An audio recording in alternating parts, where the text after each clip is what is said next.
Franklin is Lost, written by Paulette Bourgeois, illustrated by Brenda Clark. Franklin could slide down a riverbank, he could count forwards and backwards, he could zip zippers and button buttons. He could even walk to Bear's house all by himself, but Franklin was not allowed to go into the woods alone. One day Franklin said, "I'm going to play at Bear's house." "All right," said Franklin's mother, "but be home for dinner by 6 o'clock. She showed him the time with the hands of the clock. And Franklin, she warned, don't go into the woods alone. Franklin raced down the path over the bridge and across the berry patch. Bear was there, Fox was there, Goose and Otter were there.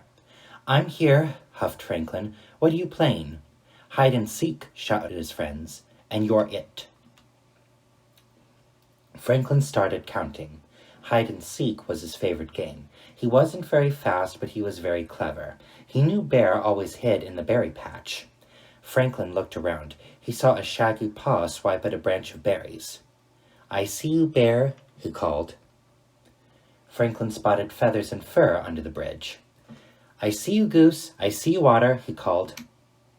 Only Fox was left to find. Franklin walked this way and that. He looked into bushes and searched under logs. He walked along the path and over the bridge, and without even thinking, he walked right into the woods. He looked into burrows and all around trees. Franklin searched everywhere, but he couldn't find Fox. Fox wasn't in the woods at all. He was hiding inside Bear's house. After a while he shouted, "Can't catch me!" But Franklin couldn't hear him. He was too far away. "Where's Franklin?" asked Fox. Nobody knew. They waited a long time. Bear's tummy grumbled. Finally, Goose said, "It's almost 6 o'clock. Franklin must have hurried home for supper." "Of course," they said, and off they went.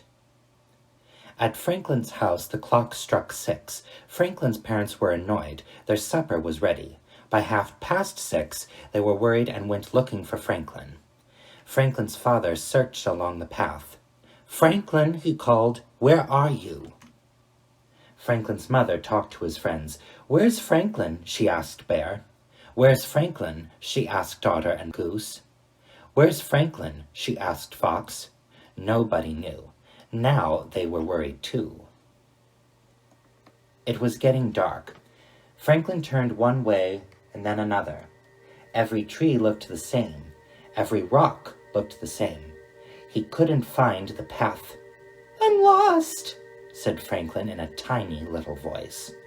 He couldn't remember which way he had come. He didn't know which way to go. He was tired and frightened and all alone. Franklin curled up into his small dark shell and waited. Somebody would come sometime, wouldn't they? Dark shadows flitted across the rocks. "Who's there?" whispered Franklin, but no one answered because it was the clouds blowing across the face of the moon. Who's there?" whispered Franklin, but no one answered because it was Owl far, far away.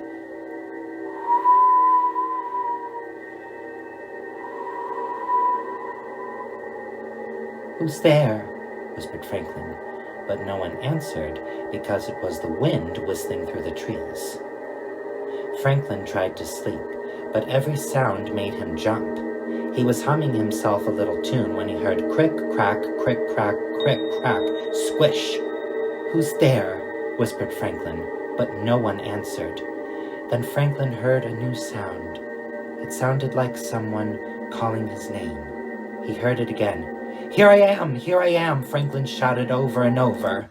Crick, crack, crick, crack, squish. Franklin's parents came over the knoll. "There you are." They hugged him and kissed him and held him tight. "We were so worried," said Franklin's father. "You were told not to go into the woods alone," scolded his mother.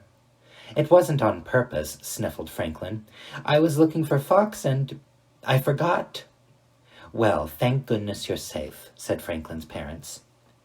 They found the path and walked all the way home. Their supper was still warm in the oven. After 2 helpings of everything, Franklin had something important to say. "I'm sorry. I promise I'll never go into the woods alone again." "Even if Fox hides there?" asked his mother. "Even if Bear hides there?" asked his father. "Even if everybody hides there," said Franklin. It was 1/2 past bedtime. Franklin crawled into his warm, safe shell. "Good night, dear," said his parents. But no one answered because Franklin had fallen fast asleep. The end.